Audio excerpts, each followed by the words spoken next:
You are now listening to the Serious Growth Podcast with your host, Leo Costa Jr. I've been really excited in anticipation of talking to you. Well, thank you. Because of when I came into this industry, my first trip down to LA after being 8 years, I've owned personal training studios. And when I saw your interview about what's going on in the industry, I just wanted to talk to you even more because of the insight that you had. And when I was in the industry at this point, before I went down to Santa Monica, I live about 200 miles away in Vice California, in the Central Valley. You know where that is? Yeah. And when I went down there, a real quick story, I didn't know where I was going, no navigation at that time. I stopped in Santa Monica, just there off Pico Boulevard. There was a little gym there. And I was looking for Gold's Gym. I wanted to see the Mecca because I was in this for about 6 or 7 years. I wanted to see the big boys. I stopped in there, and I went inside that gym. It was upstairs, and I asked the person, I said, hey, do you happen to know where Gold's Gym is? And this person, it was a man, and he was very ornery and cantankerous and kind of mean to me. And he said, I don't know where in the hell that place is. And I thought to myself, wow, that's kind of weird. I would think that everybody knows where Gold's Gym is. Anyway, so I drive around. I finally found it after I asked somebody else. Gold's Gym. Come to find out, and I think you probably know who this was. The person that told me that was Joe Gold himself. Oh, my goodness. I couldn't believe it. Yeah. He seemed kind of mad. I don't know if it's just cantankerous, but that was my first experience. Well, I think he went to his grave regretting never having sold his name. And I was going to ask you about that, because I never really knew the story. And this is exactly why I wanted you here today. So welcome to the Serious Growth Podcast, and hopefully we'll have some truth be told today. So I'm really happy to meet you, Ed. So tell me again, are you an architect by trade? Yes, I am. Okay, so what made you decide that you wanted to get into the gym business? It was just a fluke investment I made. Oh, okay. In fact, I bought Gold's Gym with Pete Grymkowski and eventually Tim Kimber in 1979. I continued working as an architect until 1985. So for 6 years, I was both one of the owners of Gold's Gym and an architect practicing in LA. Yeah. I really wasn't, I had invested some money to buy 25% interest, but I don't think I initially thought that I would be working in the gym business. Yeah. So what made you as an architect, why the investment in Gold's? Was it at that point, did they need an infusion of cash or something? Or what was it why did you invest in it? Is there a reason? Well, I knew Pete Grymkowski well, and I thought I was going to be one of quite a few shareholders, but it turned out to only be 3 people. Okay. So that sort of changed there too. I mean, it was an opportunity I saw, and I was fascinated with the business. I had joined a gym when I was at UC Berkeley to lose weight. I knew I was going to be drafted for the Army. This is for Vietnam. Yeah. And so I was pretty disgusted with what I saw. I think in the back of my mind, I thought, well, if I ever have a chance to change this, I will. Yeah. And we did. We changed the business dramatically. To say the least. So when you were now that first gym that Joe Gold has, was that the gym? Where was that gym located? Is it in Santa Monica? No, it was in Venice at 1006 Pacific Avenue. Okay. That was the one that Joe Gold opened up in 1965. Okay. And then he only owned it for 5 years. And it was sold to someone who sold it to someone who sold it to Ken Sprague, and Ken Sprague sold it to us. But Ken Sprague had moved it down onto 2nd Street in Santa Monica. I wonder if that's where, no, it wasn't. So then Joe obviously had another gym that was down towards, like when I came in, it was like off Lincoln or Pico or something, down there. Well, he started World Gym a few years later. Maybe that was it. Yeah, but that was on Main Street. Right. Okay, that must have been it right there. Right. Okay, so when you then got into it, Pete Grymkowski, was he a member of the gym? How did you and him connect? And I know you connected with Sprague, was it? Ken Sprague, right? Ken Sprague. When I got laid off as an architect in 1975 in New York City. Okay. And I went around the country for interviews. One of them was in Orlando to work on Epcot for Disney. And when I was in Orlando, I went over to Orange Avenue Gym to see a friend of mine who I knew was working out there. And that's where I met Pete Grymkowski. And I said, my God, you'd be the biggest guy ever in Gold's Gym in Venice. I had just come from an interview in LA. And he said, oh, I'd love to get out there, but there's no way. I'm going through divorce. I don't even have a car. And I said, well, if I take that job, I'll fly you out. You can stay with me and go for Weider's Mr. World, and we'll see what happens. The humidity in Florida reminded me so much of Vietnam. I didn't take the job with Disney. I took a job in LA instead. And so I sent Pete a one-way ticket. He stayed with me for a few months, went on to win the Mr. World. And 4 years later, he called me up and said, Gold's Gym is for sale. Are you interested in buying in? And I said, sure, why not? I had saved $15,000 to buy a new BMW. You bought a gym instead. I bought a gym instead. I see there. Were you? Excuse me. Were you bought the gym for $100,000? Is that what it was? $50,000 cash and a $50,000 note. Oh my goodness! When you think about that, then years later, how much it was worth. I mean, $100,000. I mean, that's a lot of money back then as well. So $15,000, and that's where you started right there. So I'm assuming that obviously you used Pete Grymkowski. I mean, the guy had a great body, and he was kind of he would be like the face of Gold's Gym at that point. Is that correct? Right. He was Mr. World. He was traveling the world. He had a supplement line. And then he came up with the idea that basically, he saw how many people wanted to make it to Venice to go to the Mecca. Yeah.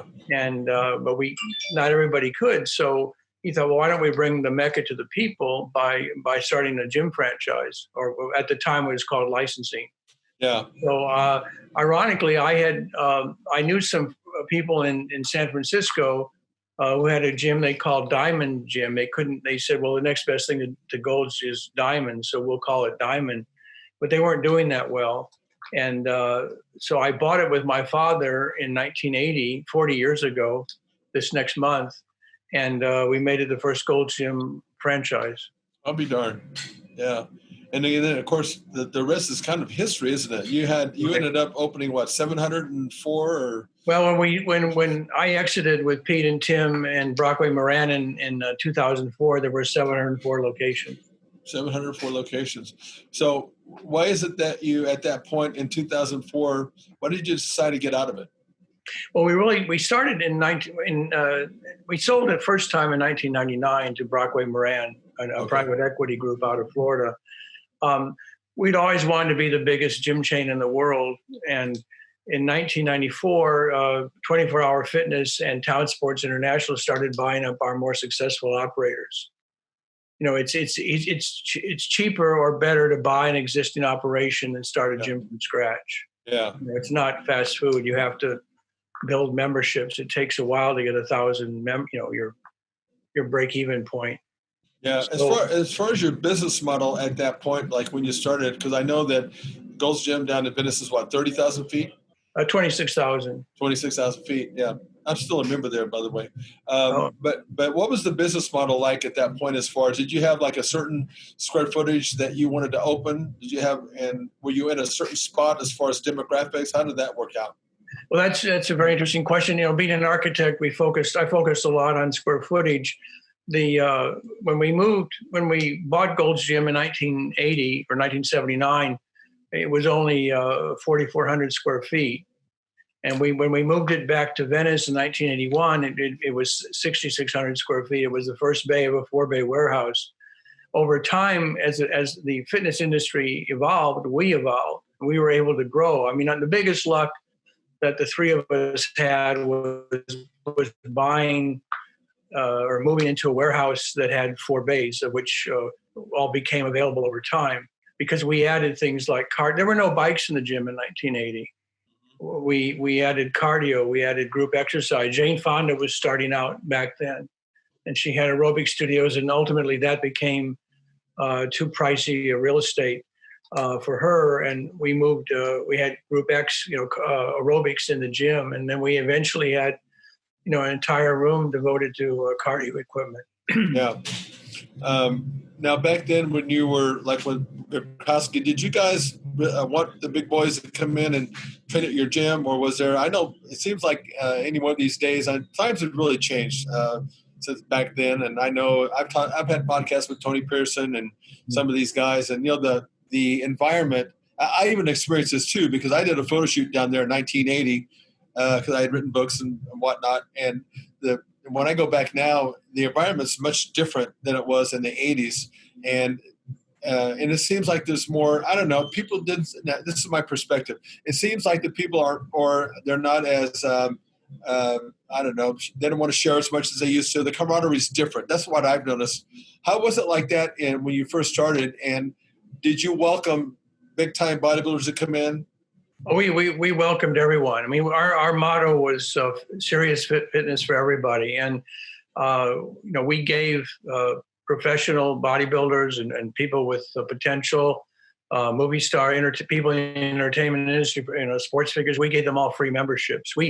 Pete, Tim, and I had to give that information to our outside accountant. He wanted to quantify how much we were giving away in free clothing or memberships. It averaged probably $65,000 a month. So is that right? Oh my goodness! But that was, if you could get Eddie Murphy to wear a Gold's Gym jacket during the MTV Awards for 3 or 4 hours, it was certainly worth it. And we didn't want people like that paying. But no, it was all those celebrities and the bodybuilders that gave the gym its publicity. It made it famous. The thing that's hard for some people to realize, and you guys were like way ahead of your time, I think, was that some people have a hard time. I'm still I have personal training studios, and I still have one that I still go to. And one of the things I got comfortable with is giving things away, because I could get that on the back end. And but there's so many people that are not willing to do that. And, and so you had a lot of vision and foresight at that point, I think, because obviously it worked out for you. I would call it ultimate grassroots marketing, but you've seen the gym. We had the Gold's Gym name and logo painted over the mirrors, continuous stripes. So no matter where you photographed in the gym, you saw our name. Yeah. And back in those days, a full page ad in one of Weider's magazines could cost $35,000 for a one-time month ad.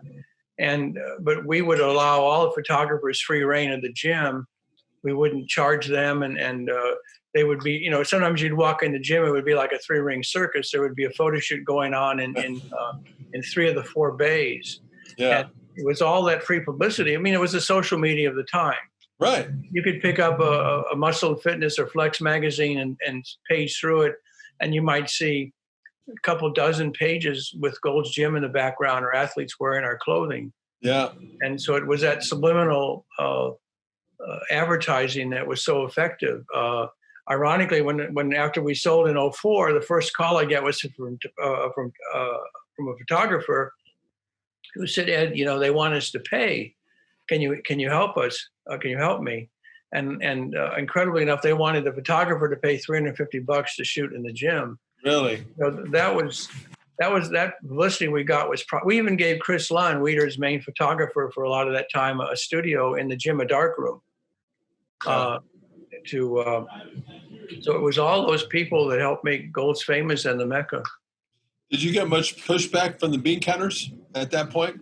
Like when when you're telling your accountant or whoever that you're spending $65,000, you said a month on free stuff? Mm-hmm. I mean, they must have been having a nervous breakdown. Not really at all. No, it was. I think they understood it was our advertising budget. Yeah. We didn't spend that much. I mean, obviously with 700 plus gyms worldwide, they were spending a lot of money advertising and getting the name out there. But we corporately were not spending a lot. Yeah.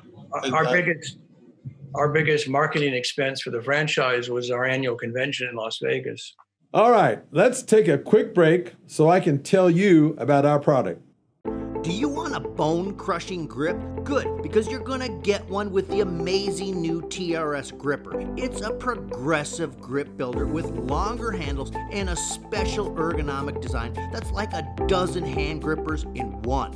Start off easy and work your way up to quickly build your grip strength from wet noodle to pulverizing. The package includes a video from the world-famous strength coach, Dr. Russ Horine, the man who worked with Leo Costa to help bring you big beyond belief in the Bulgarian power burst. Dr. Horine shows you a simple and easy to follow workout plan that takes just minutes a day right from in front of your TV set if you want. So click on the link below and let's get started building you a stronger, firmer, bone-crushing grip.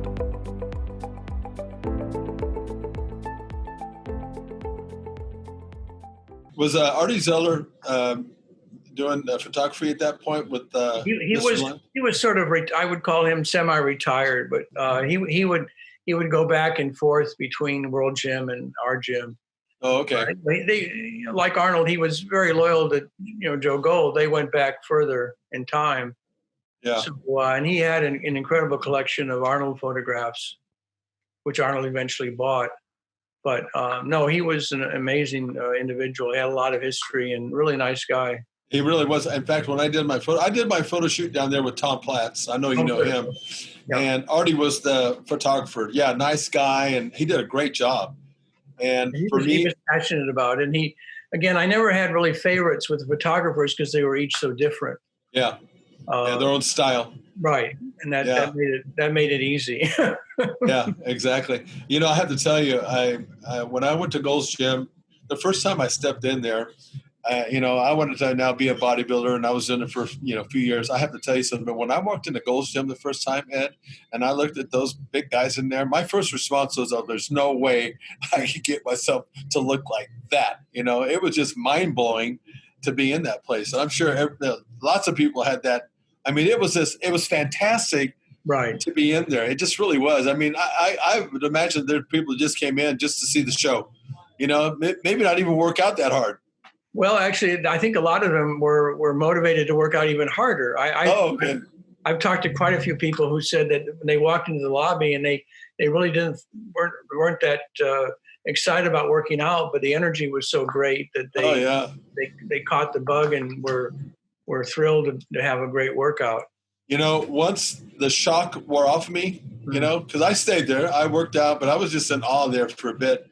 And after I got over that little negative little spot right there, I said, no, I can do this. And the exact same the thing that you're talking about is exactly what happened to me. When I came back home to the Central California, back into my little studio, I had a brand new inspiration to see if I could get back and get up to that level, which I ended up doing. But one of my proudest moments, and I competed all over the world, but one of my proudest moments was doing that photo shoot inside Gold's Gym with Artie Zeller and Tom Platz, because I actually felt like I belonged there. And that meant more to me than any competition that I ended up doing. Buddy.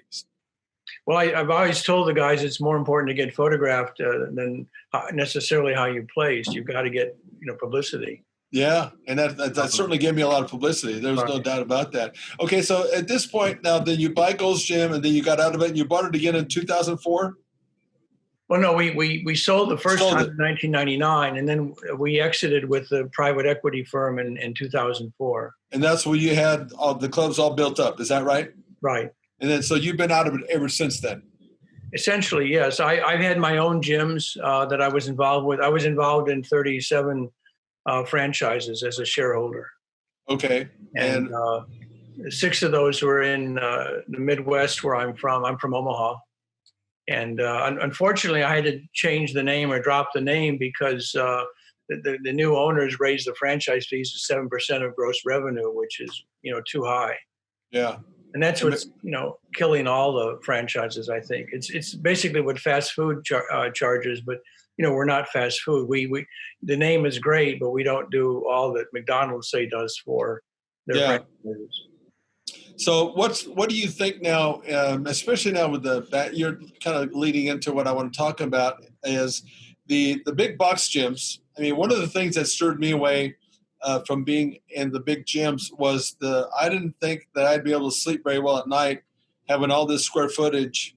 And of course, you have to be in a market to where you have enough universe to market to. But I don't know how some of these places make it. Like around here, like the Planet Fitnesses of the world and places like that. I mean, where I live, I don't know how they make it, to be honest with you. Especially now, you can get into some of these places for like $10 a month. How the hell can you make that, Ed? You can't now. I don't think. In my interviews that you maybe have seen lately, after Gold's Gym declared bankruptcy 3 weeks ago, I think because of the pandemic, it's going to be a whole new ball game, and you're not going to be able to charge $19 a month and survive because you've got to have all these new features to survive in this new era. Yeah. Maybe have an employee checking someone's temperature as they come in and getting them to, wash their hands before or after they work out or wear gloves, or who knows. And then you've got the additional problem of the social distancing in the gym. Yeah. Which, I don't know how a boutique gym, which only offers one thing like spinning, can make it. Exactly. And I think the gyms that are going to do well, at least initially, will be the private training studios that are between 2,000 and 6,000 square feet. Yeah. Because if you have fewer members, you can stagger them. You can have start times. You can clean more easily. So it's a whole new ball game. But what changed over the years was the percentage that the rent was of gross revenue. When I first got in it, it was probably around 12%. And then it's gotten up to now where in some areas it's over 40% of your gross revenue. Wow, that's a lot. You can't make it work. So, again, this is what we're going through right now is a game changer, and it's going to reset everything. Yeah. So, I did watch your interview, and one of the things I think you said in the interview was that as far as Gold's Gym is concerned, listen, Gold's had probably the biggest brand awareness out there as far as I'm concerned. There's a few of them that's out there, but I think Gold's was like, number one. But did I'm going to use another example, like in baseball, for example.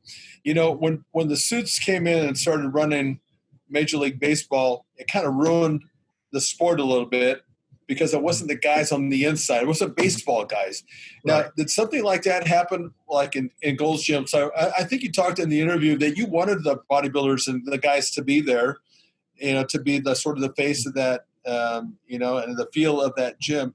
At some point, did it get to the point where you had people that were, let's call them the suits, that kind of took over, and did it change that atmosphere? Well, I think that's a big problem with the Gold's management that took over. I think they've been through 8 CEOs in 16 years, and none of them. Only one came from a gym background. He was out early. All the rest were Harvard and Stanford MBAs that had no passion for the fitness industry. They didn't really, I don't think, understand it. And I think even regardless of who you talk to, most people don't have the history. They haven't bothered to understand the history of the fitness industry. And, it's changed enormously. Change is the one constant. Yeah. People can't imagine, 50 years ago, Arnold Schwarzenegger had to go from Graz, Austria to Venice, California to get a workout. Now, any major city in America, you can go a mile and find a dozen choices. You could before the pandemic. Yeah. So no, it's totally changed, and you just can't have this one model that works forever. Yeah. So if you were to come back in, I mean, I think you're telling me, and I think sometimes you'd rather be lucky than good, and I can say that in my case because I've been around I've had personal training studios for 38 years, and I've opened a bunch of them. I actually opened one. I think you took over one, and you said in San Francisco. I opened one in Pacific Palisades. Mm-hmm. I took over a gym over there and made it a personal training studio. But, my business model actually ended up being something that saved me through the years because, as well as I did, the longer you're in any kind of industry, you're going to have downturns and there's going to be things that happen.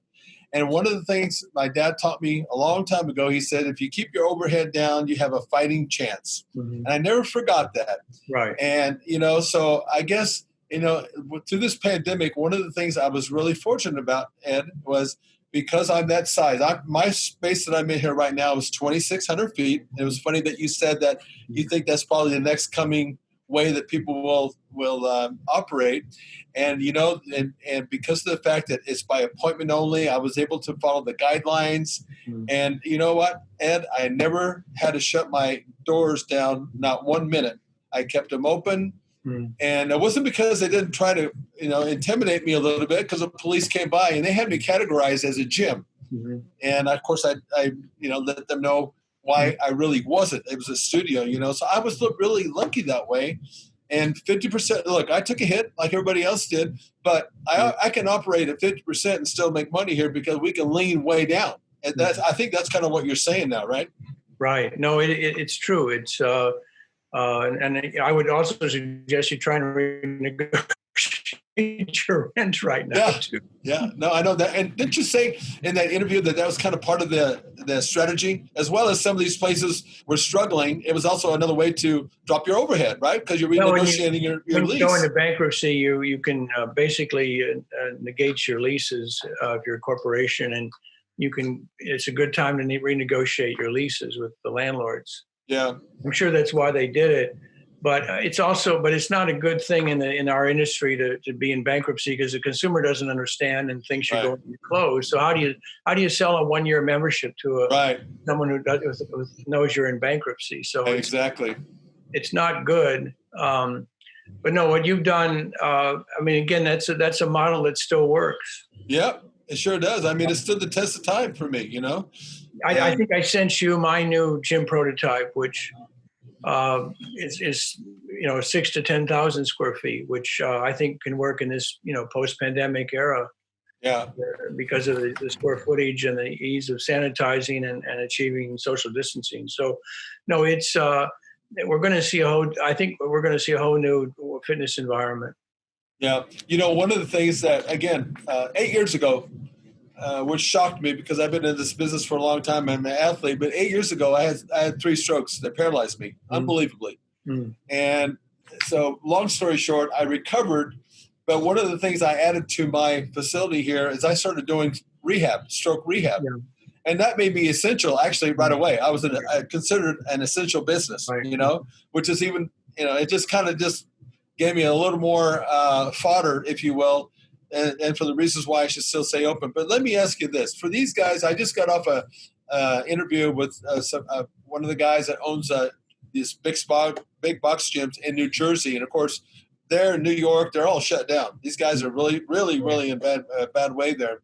So going forward, Ed, how would you take if you're that box gym that can somehow manage to stay in, but you need to diversify your income, do you think that it would be smart to take a portion? Let's just say you had 6,000 feet.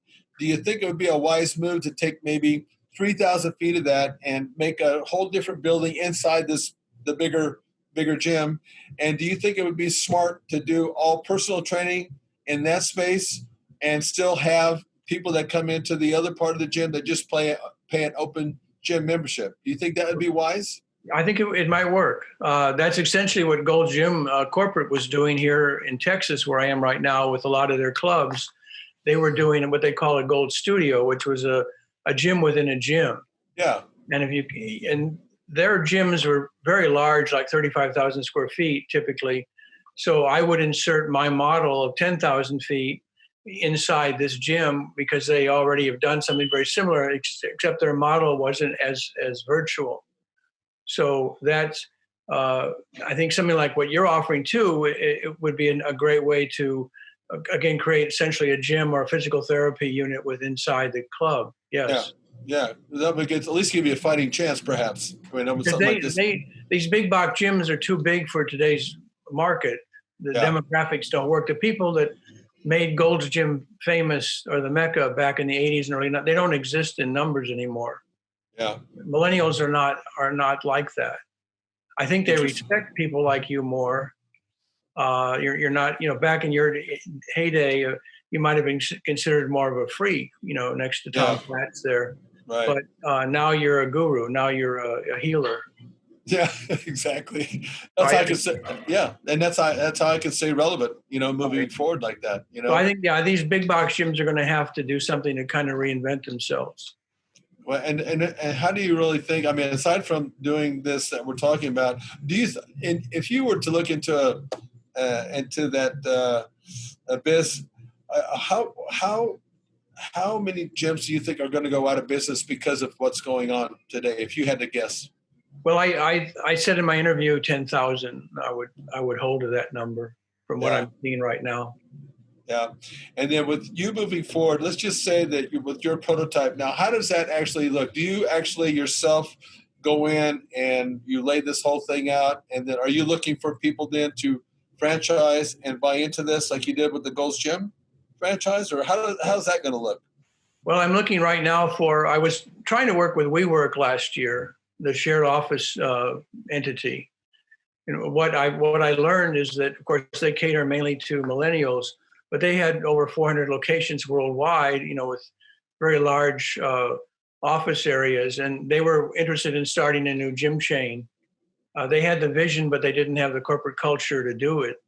And I think if I were to work with one of these shared office providers, we could do my model all over the country, all over the world. And it would only take 10,000 feet. They're losing a lot of tenants right now who are going bankrupt because of the pandemic.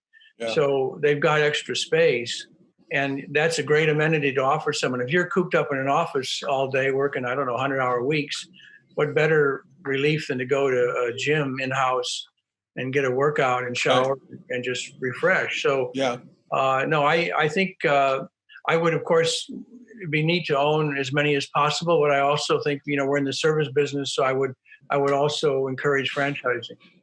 Yeah. So here's what I've learned being in the personal training studio, because what I've done over the years since the 80s, I've put people into this kind of a business. I didn't know much about licensing or franchising. I just made it up. I said, look, if you want a place like mine, I know how to set them up.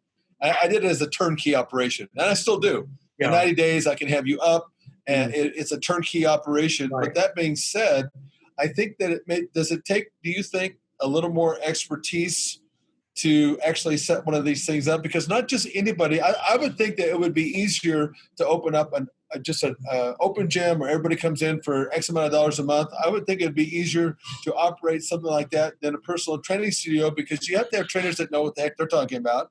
Right. How do you feel about that? Because I'm wondering how are you going to do that if you don't have the right people in there to begin with, because they're going to fail. Right. Well, again, my model depends entirely on virtual trainers. So you would have the talent on the screen, either live, remote, or a tape, a video. Okay. And my goal would be to ultimately almost create the version of a holodeck room from Star Trek, where you walk in the room and you're transported to another world with a trainer on the screen, and you go through your 20, 25-minute workout for cardio, for strength, for yoga, for stretching, whatever. But yeah, your model depends more on somebody who knows what they're doing and is passionate about it. Yeah, kind of like with the old days when the guys were opening gyms or guys that were actually in the industry. Yeah, same way. Well, let me ask you this then, because what you're talking about seems to me like I'm watching some of these. I mean, technology is fantastic and the stuff that they can do now on screen. And I like when they're advertising some of these bikes that you're actually interacting with the trainer on screen. That's kind of what you're talking about, right? Right. In other words, yeah, and a lot of it's brand new.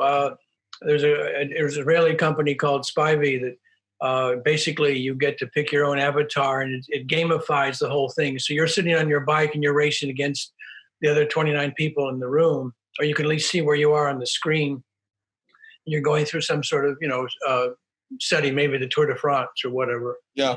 And so, millennials like the whole video game world, and that gamifies it. And again, that's there's no live instructor, so it's very affordable, and you make it fun. Everyone can ride a bike, right? Pretty much. Yeah. Well, here's, I'm an old school guy, so I'm asking you that question, from this position. I know how hard it is, and to keep people accountable to their their program. You know, if you take a look at the statistics and people that sign up at these open gyms, it's about 28 and a half days before they transition out. You know, just this is kind of the normal ebb and flow of that particular setting. That's something I learned over the years. And I actually set my places up over the years next to, if I can, big box gyms, because I know those people are going to transition out and they're going to want to try something different. Right. But with that being said, I still also realize how hard it is to keep those people accountable. Mm-hmm. And my question then would be, and I don't know if you've done studies or demographics on this, I don't know how these online trainers that are doing it kind of virtual, like what you're talking about, I don't know how they can keep their people accountable for any long term. Because it's hard enough to keep them accountable when you actually are saying, look, show up at the gym, you know, show up at my studio because I'm here waiting for you. I mean, well, you know what I mean? The personal training online is a mystery to me, but it's working for a lot of people. I know. I mean, if you believe what they're saying, I don't get it. You know, I dabble in it. I guess I'm old fashioned that way. I don't get it. But the beauty of my model would be that you could have accountability because the technology exists. That when a person books their time to use a strength machine or the bike or the yoga mat, it's all recorded. So that can go to their employer or to their health insurance. Ah, interesting. No, I like that. I don't know if it's very automated, right? I mean, that technology didn't exist. I mean, yeah. Go back 40 years where I was using a Rolodex card to check members in. They had signed or printed their name on a Rolodex card and gave their number. My employee looked at it to see if they were who they said they were, and then looked them in the gym. I went through eye readers, fingerprint readers, you name it, barcodes.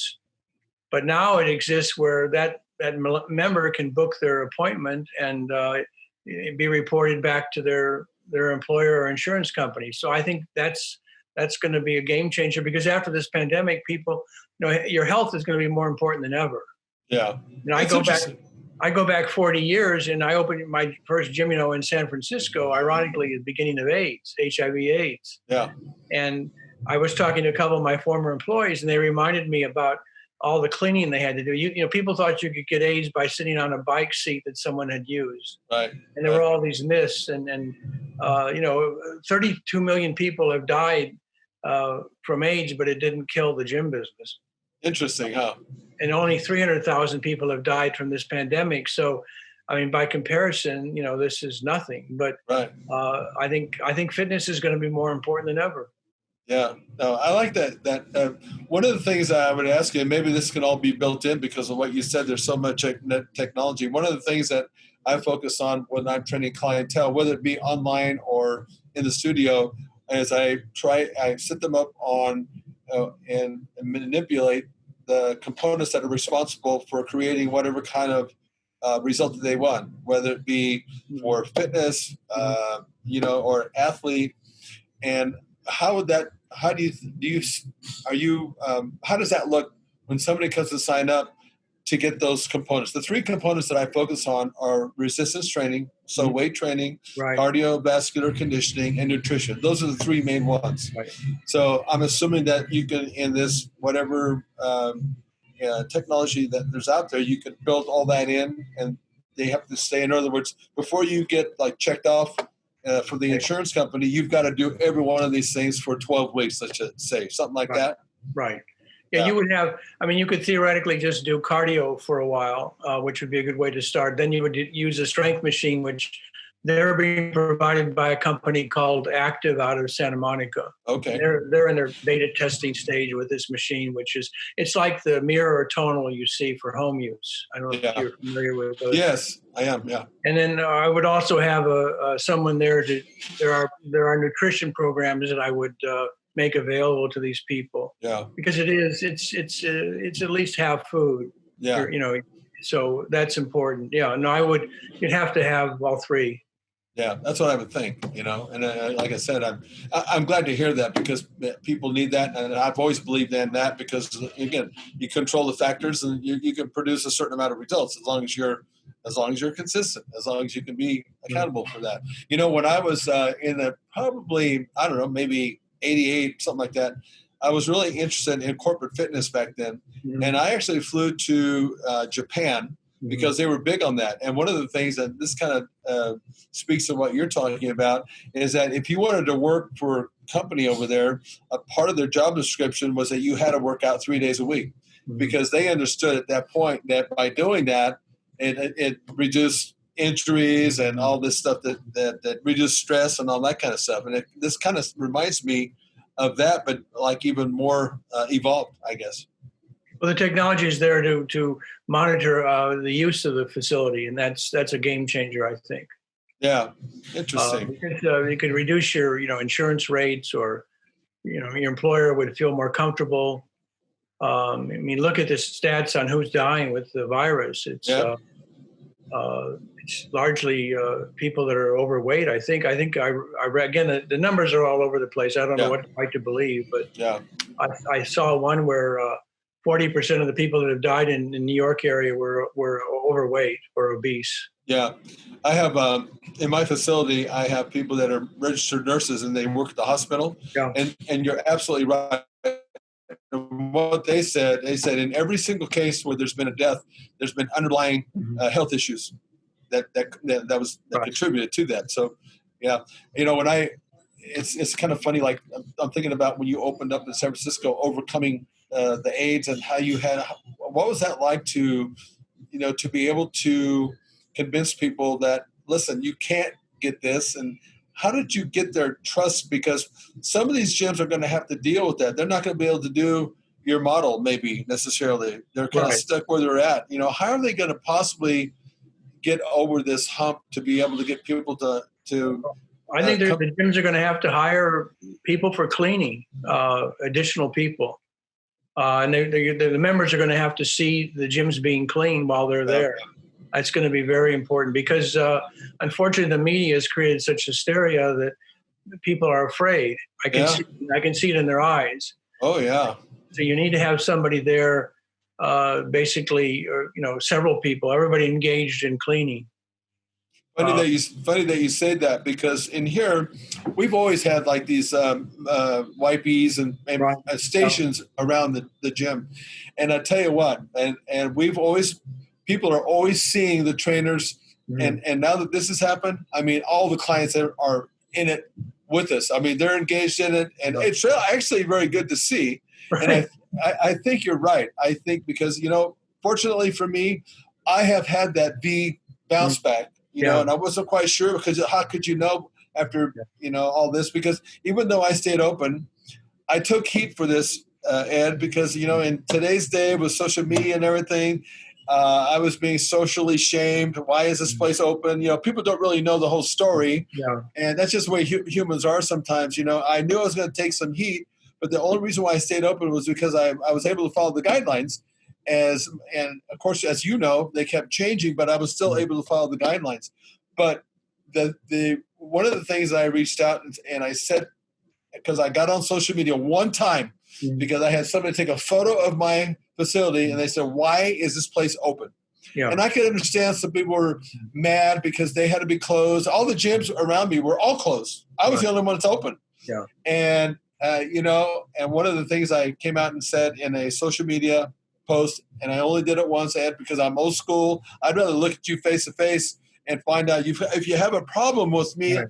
Well, let's talk about it. Not the social media stuff. Right. And I like social media because I use it, but it has its other side. And I said in my post, I said, where would you rather be? In a facility that's clean, that's controlled, or would you rather be lining up at this point in front of grocery stores, all bunched up? And so that's a better place to be. And one of the best things that you can do to build your immune system is to exercise. Is that right? Right. No, I totally agree. I don't like the way gyms have been handled. Yeah. It's unreal. Anyway, so what are we moving forward? How long do you think that something like this will take in your from your experience, that you think it'll take to get off the ground and to kind of put forward your sort of strategy for the new way to do business? Well, I'm hoping that my interviews have elicited some interest. So I appreciate that your time. I've gotten some calls from people interested in my project, so we'll see. Even buying Gold's Gym back. Nice. So it is, I think it's still the only brand out there right now. Yeah, there's no doubt about it. People know Gold's Gym, And, that's for sure. People like you, are available to run these studios. Yep. I mean, That's true. I think you're more respected now than you were when you first got into it. I hope so. Yeah, I think so. And all I can say is this. One of the things I'm very proud of is that in the 38 years, again, we all go through tough times. It's just going to happen. But something, Ed, because of the fact that this thing is about building relationships with people, as much as it is putting them through the paces of their workout, you have a clientele that becomes loyal to you because I'm loyal to them. And you know what? I'm sure you've heard of the old saying, you scratch my back and I'll scratch yours twice as hard. My clientele has done that to me for 38 years. I can count on them. And that was one of the reasons why I stayed open. I'm not sure exactly what your personal training started at Gold's Gym Venice, but it was definitely early in the 80s. Yep. And all those years I was one of the owners. We never had one lawsuit from someone who was being trained by a personal trainer. We had them, initially it was free. You could train your clients in the gym. And then it got to be, before cell phones and whatever, it got to be a hassle taking messages at the front desk. So we decided we had to charge something. So we started with $100 a month rent. And when I left the business in 2004, we had about 130 trainers paying, I think, $425 a month each. Yeah. To train people in the gym. We were charging them rent. They had to be certified. They had to be insured. Right. They had to know CPR. So no, it was, and we never had really a problem with that. So I think it's a great model, and there is that relationship that's amazing. I mean, it really is. And something happened to me years ago where it wasn't as bad as this, but that's, like I said, I thought, you know what? I know based on the way that the media is handling this is going to be a big, big thing, and it's going to scare the crap out of people, and it certainly has. But you know what? The people that stayed with me, I dropped off 50%, but being this small, you can lean way down. And that group of people, Ed, stayed with me throughout the whole time. And you know what? Now that things are kind of opening up again, we bounced right back, and I got lucky once again. Again, I'd rather be lucky than good sometimes, and it just happened to work out for me. But Ed, I'm going to tell you something. I mean this sincerely. I'm honored that you came on this show because, Gold's Gym has been a big part of my life. When I was down there with Tom Platz, I mean, I was living the bodybuilding lifestyle dream down there, baby. I was living at that point. Platz, they said that he would, because I wrote these books, these training courses, and I said, Tom, I want you to train me for a show because I can't get any more results. And unbelievably, he took me on under his wing. And I lived there at Marina Hotel. It's another net. You know what I'm talking about, right? Yes, a couple blocks away from Gold's Gym. I lived the bodybuilding lifestyle, and I'm so happy and honored that I met the guy who was responsible for making this thing a big hit in our industry. And you've impacted me, so I really appreciate that, and I appreciate you coming on the show. Thank you very much. All right, hope to see you maybe somewhere down the road. Who knows? Right. All right. Thanks again, Ed. Take care. Okay, bye. Bye. Thanks for listening to the Serious Growth Podcast.